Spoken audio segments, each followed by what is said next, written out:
Hey everyone, I'm Linda, your friendly neighborhood space correspondent here at Orbital Edge News, and today we're talking about one of humanity's biggest and most expensive team projects ever, the International Space Station, or the ISS.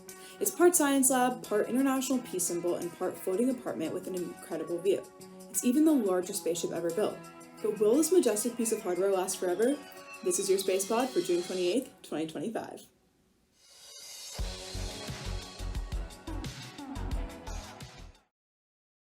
In the 1980s, the US had this plan to build its own massive space station called Freedom, but it hit funding issues, delays, and lots of political headaches. Meanwhile, the Soviets were flying solo with Mir, which had already been in orbit since 1986.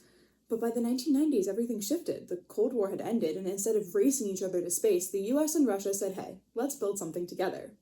The result? A truly global project. 5 space agencies signed on: the US, Russia, Europe, Japan, and Canada.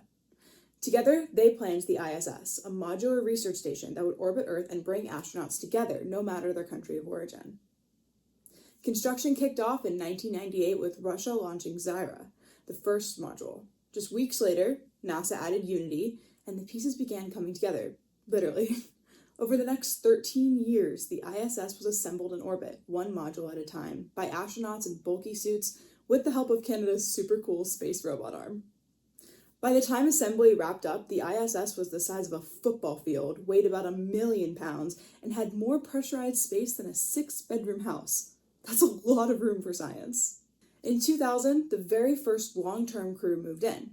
And here's the wild part. Someone has been living there ever since. Yeah, the ISS has been occupied since 2000.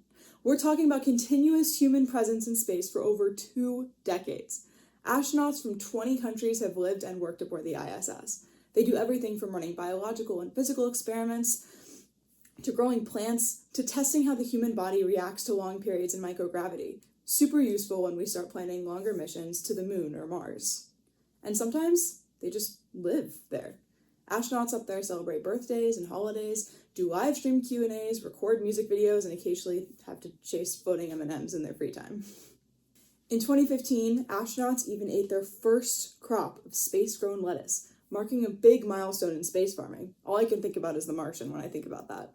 But it's not just astronauts who've made the trip. The ISS has also hosted space tourists, starting with Dennis Tito in 2001, a millionaire who basically paid $20 million to hang out in orbit for a week.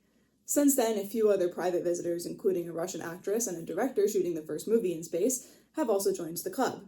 The ISS has weathered a lot. Funding scares, diplomatic tension, computer glitches, leaks, and even space junk threats. But through it all, it's been a rare example of global cooperation that actually works. On Earth, we bicker. In space, we research, we build, and we share toothpaste. So, what's next? Well, the ISS is aging. It wasn't built to last forever. NASA and its partners have agreed to keep it flying through at least 2030, but after that, it'll be retired, possibly by sending it through the atmosphere to safely burn up over the ocean. But don't worry, it's not the end of humans in orbit. In fact, it's just the beginning of a new phase. NASA is working with companies like Axiom Space and Blue Origin to build commercial space stations. Think ISS 2.0, but with better Wi-Fi and mood lighting. These new stations will support research, tourism, and maybe even space hotels someday. That's absolutely amazing. I can't wait. So yeah, the ISS is a floating lab, a peace project, and a zero-G science factory, and a symbol of what we can do when we work together. It taught us how to live and thrive in space, and paves the way for what's coming next. That's your SpacePod for today. I'm Linda. Thanks for hanging out with me. Don't forget to subscribe to stay updated on all the latest space news. Live long and prosper.